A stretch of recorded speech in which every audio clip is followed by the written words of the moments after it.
शासनानं पावसाळा 2-3 दिवसांमध्ये संपतोय। दिवाळीच्या पूर्वी ह्या रस्त्यांची दुरुस्ती करावी।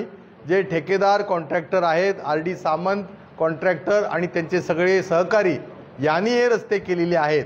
तर ज्या रस्त्यांची 2 वर्षाची DLP असेल त्याचं सिक्युरिटी डिपॉझिट आहे, ज्यांचं 5 वर्षाची DLP आहे त्याचंही सिक्युरिटी डिपॉझिट आहे।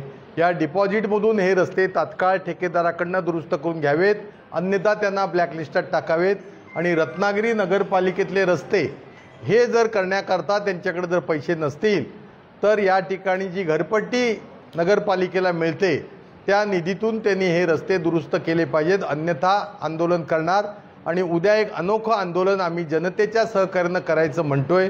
सगळ्या जनतेनं त्याच्यात सहभागी व्हावं। उद्या बरोबर दुपारी 12 वाजता आपण रत्नागिरी जिल्ह्यात कुठेही असा त्या ठिकाणी आपलं 2 wheeler 3 wheeler 4 wheeler heavy vehicle जे असतील हे 5 मिनिटं रस्त्यावरती थांबवून चक्का जाम त्या ठिकाणी स्वयंस्फूर्तीनं आपापली वाहनं रस्त्यावरती थांबवावीत। एक 10 ते 15 मिनिटाचा प्रोटेस्ट त्या ठिकाणी करावा की जेणेकरून राज्य सरकारला कळेल की आज नेमकी वाहन चालकांची काय दैना आहे।